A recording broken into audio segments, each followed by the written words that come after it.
사흘 전에 국회가 열렸죠. 그런데 한 상임위를 보니까 슬그머니 어떤 분이 복귀했습니다. 바로 시집 강매와 관련됐던 야당 의원인데 어떤 장면인지 먼저 회의 장면 보는 것으로 시작해 보겠습니다. 산업통상자원위원회를 개의하겠습니다. 그동안 홍영표 의원님께서 직무 대리로서 회의를 진행해 오셨습니다. 깊은 감사의 인사를 드립니다. 오늘은 사실상 19대 국회의 마지막 상임위가 될 것 같습니다. 유종의 미를 거두는 그런 회의가 되었으면 좋겠습니다. 자, 지금 산자위원장 노영민 의원인데요. 천상철 차장, 저분 사임했었잖아요. 네, 문재인 전 대표의 최측근으로 불리면서 지난해 시집강매, 그러니까 본인의 의원에 간 사무실에 카드 단말기를 갖다 놓고 본인의 시집을 강매한 혐의로 이제 언론의 지탄을 받았고, 그래서 스스로 본인의 맡고 있던 국회 산업자원통상위원회 위원장직을 물러났던 노영민 의원이 지난 10일, 그러니까 불과 사흘 전에 저렇게 버젓이 산자위원장에 복귀를 해서 회의까지 주재하는 모습이 카메라에 포착이 됐습니다. 제 기억엔 당시에 저는 시집 강매 논란과 관련해서 산업자원 위원장 자리를 내놓습니다라고 보도 자료까지 냈던 걸로 기억하는데요. 네. 자, 어쨌건 시간이 흘렀습니다. 우리는 망각의 동물이니까 잊었을 거로 생각하셨나 보네요. 그러니까 그 사퇴하겠다라는 이제 의사를 밝힌 것은 뭐 공개적으로 밝혔는데요. 네. 그런데 이제 국회법에 따라서 사퇴가 안 된 겁니다. 네. 그러니까 그 상임위원장은 선출할 때도 국회 본회의에서 의원들의 의결을 통해서 선출을 하고요. 사퇴를 할 경우에는 회기 중에는 네. 의원들이 그 사퇴서를 수리하는 것으로, 의결하는 것으로 그 상임위원장을 이제 물러나거나 네. 아니면 그 폐회 시에는 국회의장이 네. 사퇴서를 수리를 해주면, 그러니까 일반 회사에서는 이제 사표를 내면 그 회사 대표가 사직서를 수리하지 않습니까? 네. 마찬가지 절차를 거쳤어야 되는데 정의화 국회의장에게 사직서가 제출되지 않았거나 또는 제출됐다 하더라도 정의화 의장이 사직서를 수리하지 않았기 때문에 이렇게 슬그머니 상임위원장에 복귀한 게 아닌가 싶습니다.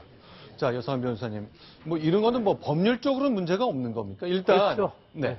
왜냐하면은 아무리 그 회사에서도요. 네. 직원이 사표를 낸다는 걸로 이게 사표 처리가 되는 게 아닙니다. 네. 사표를 내는 거는 한 그 직원의 의사표시고 그걸 수리하는 의사표시가 있어야지 사직의 효과가 발생하는 거거든요. 네. 그러니까 같은 법리로 보면은 노영민 위원장이 아무리 내가 사퇴하고 싶고 사퇴서를 냈다 하더라도 네. 그게 어떤 국회법에 따른 절차적으로 사퇴서 수리가 안 되면 네. 그 직위가 계속 유지되는 거죠. 네. 예, 그렇기 때문에 노영민 위원장이 그 지금 뭐 슬그머니 복귀한 거 네. 법적으로 문제가 없습니다. 법적으로 문제가 없다. 그런데 작년 12월에 국민들 앞에 자, 정치인 노영민 이런 문제가 있었기 때문에 사퇴하겠습니다 했으면 구두 효력이 없다고 보지만 정치적으로는 좀 책임을 져야 되는 거 아닌가 모르겠네요. 박수환 국장 어떻습니까? 그러니까 그 선언은 결국은 실제로 법적으로 이행되지 않은 네. 정치적 선언에 불과했고 네. 아마도 이것은 양당 그 원내 지도부가 네. 일단 본회의가 열리는 상황에서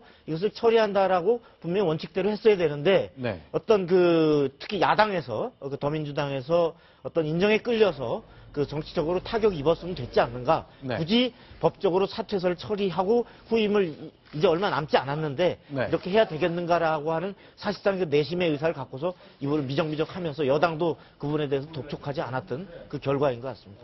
자, 그런데 일단 상임위원장이 되면 의원으로서 받는 세비라는 것, 월급 이외에 수당을 좀 받거든요. 자, 이게 액수가 정확하지 않습니다. 그냥 추정만 가능할 뿐인데 천 차장, 액수가 생각보다 꽤 많네요. 네, 상임위원장이 굉장히 액수가 활동비나 직책 수행비가 있기 때문에 굉장히 많습니다. 그렇기 때문에 삼선 의원들 중에서 상임위원장을 되려고 또 특히 굉장히 인기가 많은 상임위원장 자리는 아주 그냥 경쟁이 치열할 정도로 그렇습니다. 저 돈이 아직 저희가 이제 오늘 취재를 하기 위해서 국회 사무처에 저 돈이 실제 지급이 됐습니까? 물어봤더니 정보 공개를 청구하면 알려주겠지 지금 당장 알려주기는 어렵다라는 대답이 돌아왔습니다. 네. 네, 제가 간접적으로 확인을 해보니까요. 네. 상임위원장 자리에 앉아서 사회를 볼 수 있었다는 것은 네. 상임위원장 자격이 있다라는 것이고 그렇죠. 자격이 있기 때문에 지급이 됐을 것이다. 네. 라고 국회 관계자가 확인을 해주더라고요. 그런데 네. 자, 국회 상임위원장이 이런 직책비, 특수활동비와 직책수행비를 얼마를 받는지를 물으면 답을 안 해줘도 되는 겁니까? 왜냐하면 국회라는 곳이 국민의 세금인 정부 예산이 어떻게 쓰이는지 알아야 될 의무가 있고 검증해야 될 책임이 있는 곳인데 자기들의 돈 쓰임 시에는 누구에도 얘기를 하지 않는 겁니까? 원래 얘기해 주는 게 맞죠. 근데 이제 네. 민감하다는 거겠죠. 네. 이 부분을 얘기해 주면 결국은 국회 사무처에서 확인한 것으로 알게 되고 또 산자위원장이라든지 또 산자위원들이 아니 그걸 뭐하러 또 알려줘서 이렇게 언론에 또 나오게 하느냐라는 네. 또 핀잔을 들을 수가 있어서 걱정이 돼서 그런지 네. 끝까지 이게 제 식구 감싸기인 건지는 모르겠습니다만 저런 네. 부분에 대해서는 말씀하신 대로 국민들의 세금이 쓰이는 부분이니까 투명하게 공개할 것은 공개하고 또 공개하지 못한다면 그 이유를 밝히는 게 정당하겠죠. 아니, 정보 공개 청구하면 알려줄 수 있고, 네. 그냥 못 알려주겠다는 건데요. 네. 그러면 정보 공개 청구도 결국 국민이 어떤 그 내 세금이 제대로 쓰이는 거 알기 위해서 정보 공개 청구하는 거 아닙니까? 네. 그러면 기자가 묻는 건 기자는 국민을 갖다 대신해서 묻는 거거든요. 네. 모든 국민들이 다 물을 수 없기 때문에. 네. 그렇다면 그걸 왜 못 알려주는지, 그건 그 국회의 어떤 우월감, 우월적 네. 의식, 그것밖에는 안 보이는데요. 근데 국회 사무처 직원들이 기자의 질문에 답을 주게 되면 의원들이 화를 낼 것 같아요. 아니, 도대체 누가 이걸 얘기했냐? 책임지라 이렇게 얘기할 것 같은데 그러니 우리가 공개하고 싶은 생각이 있어도 정부의 법령에 따라 정보 공개 요청에 따라 답을 해줘야지 기자의 질문에 쉽게 답을 해줄 수는 없다. 의원들한테 혼나기 싫어서 그런 거 아니에요? 무슨 그 국가 기밀 사항이고 이러면 뭐 국방위나 이런 데 같으면 모르는데. 네. 그 상임위원장의 어떤 이 활동비 이게 무슨 국가 기밀에 속하는 건가요? 네.